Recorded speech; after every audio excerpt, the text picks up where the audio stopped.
Pessoal, continuamos no vídeo número 2. Muito bem, Bruno. Agora vamos conversar com Gracileide. Gracileide fala: Vygotsky utiliza a teoria estrutural onde analisa o ser humano de acordo com suas relações interpessoais, onde suas funções psicológicas têm suporte biológico e das relações entre as pessoas, onde o meio modifica o homem. Com isso, temos visão de que a escola não é um ambiente separado da sociedade, e sim que a sociedade está inserida na escola e que a modifica. Gracileide coloca uma questão importantíssima. Não sei se vocês analisaram, Gracileide está claríssima com isso, que a proposta do Vygotsky não é uma proposta epistemológica, é uma proposta crítica política, social, sobre a formação. Por quê? Porque se a escola é um dos instrumentos fundamentais da cultura, que mobiliza aos alunos a serem cidadãos, a criarem alternativas de aprendizagem, a escola vai ter um papel fundamental nos processos certamente humanos. Vou colocar aqui uma fofoca que se falou sobre a vida do Vygotsky. Isso não se fala abertamente nos textos que vocês vão encontrar sobre ele. Mas Vygotsky morreu com 37 anos de tuberculose.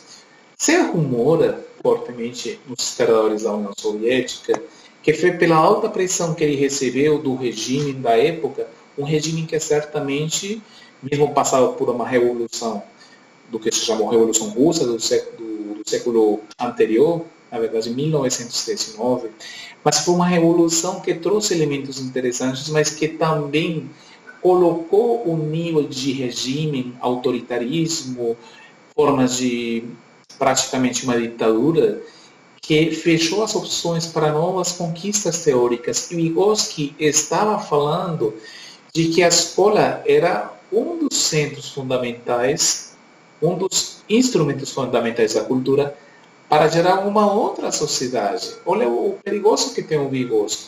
Se então a escola ela tem capacidade de modificar o homem, se ela tem a capacidade, portanto, de modificar a sociedade, a escola vai ser um foco fundamental para fortalecer.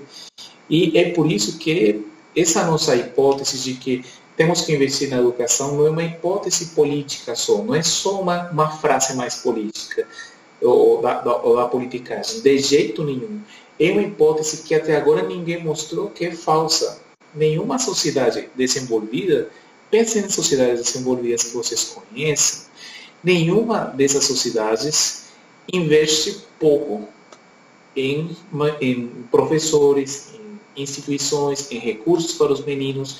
Não são recursos físicos, pessoal, porque nós podemos ter uma escola com recursos limitados, porém, a própria escola pode ter, por exemplo, um professor, uma diretora muito ativos que criam novos recursos para que os meninos consigam aprender. Obviamente, nós conhecemos que os recursos físicos, as instalações são absolutamente fundamentais. Excelente aí, Gracileide. Vamos com o Adilson, que tem a seguinte questão. Vygotsky priorizava o desenvolvimento humano e a aprendizagem a partir das relações desse com o meio.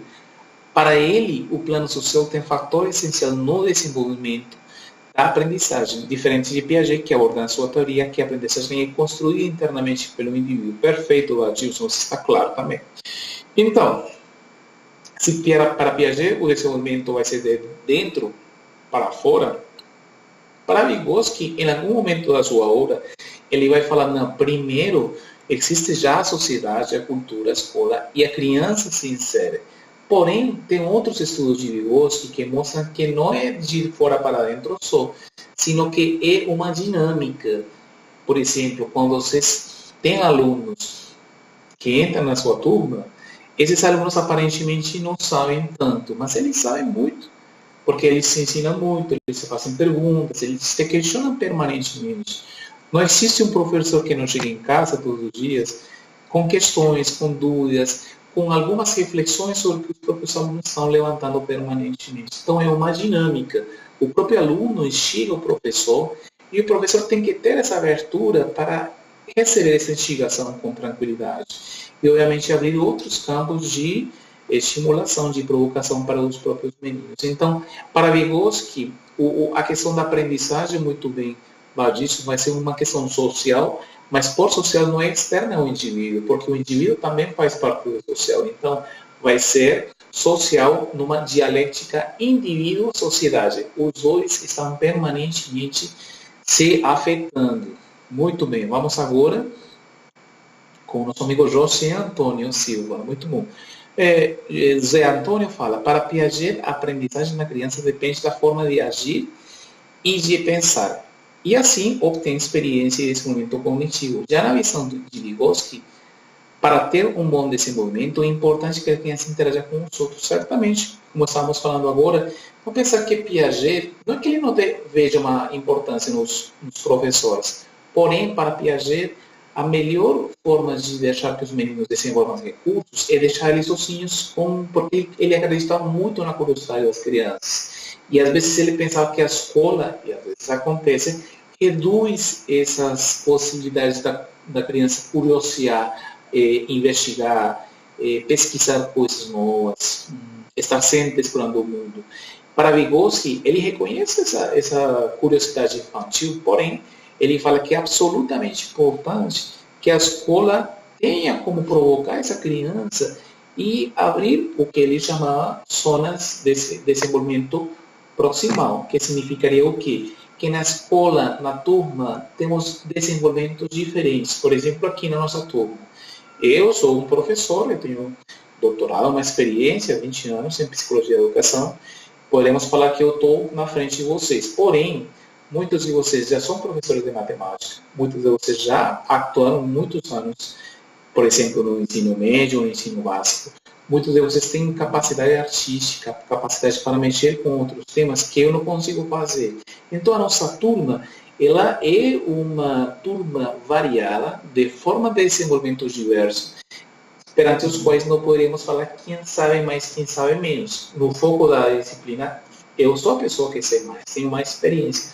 Porém, você tem capacidade para instigar o professor de múltiplas formas que, certamente, não seriam possíveis se não considerarmos a nossa relação como uma relação de zona de desenvolvimento proximal, que é um dos conceitos básicos do Vygotsky. Muito bom, José Antônio. Agora vamos com Givan Balbino Calçados. O Givan fala, para Vygotsky, boa tarde, professor José Fernando, para Vygotsky, uma das citações que a psicologia e a ciência da educação até hoje não têm desenvolvido com força é a relação entre criatividade, emoção, imaginação e fantasia. Verdade. Será que as mesmas estão ligadas ao fator social-cultural de cada família em si numa sociedade que vive? O Vygotsky era de família nobre. Muito bom, bom ponto. E o mesmo teve todos os privilégios de uma boa educação familiar e curricular. Estudando as melhores escolas privadas e universidades, primeiro mundo na época, certamente, diferente de muitos alunos que estudam nas escolas das redes públicas do nosso país.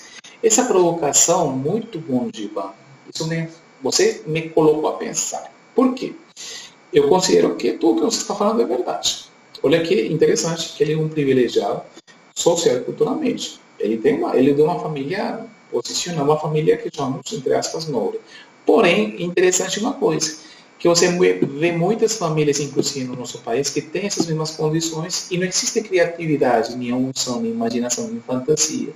Você pode, inclusive, ver muitos autores, por exemplo, Gramsci, por exemplo, autores que, na própria psicologia, o González Rey, que vocês já conheceram, eles não vêm de contextos privilegiados. González Rey é um cubano de família de origem humilde, não tem um pai literato, um intelectual, e hoje em dia González Rey é considerado o melhor psicólogo da educação, não só do Brasil, sino um dos melhores do mundo.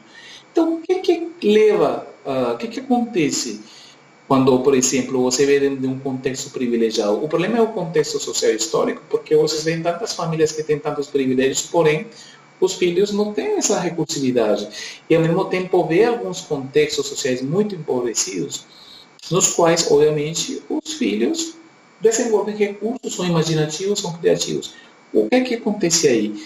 É a dinâmica, Givan, entre contexto e indivíduo. Eu poderia te falar, o contexto proporciona alguns referentes, alguns determinantes, mas não é suficiente. Precisa uma subjetividade individual que ative esses recursos Às vezes para coisas interessantes, às vezes para não. Continuo no terceiro vídeo contigo, Gilvão.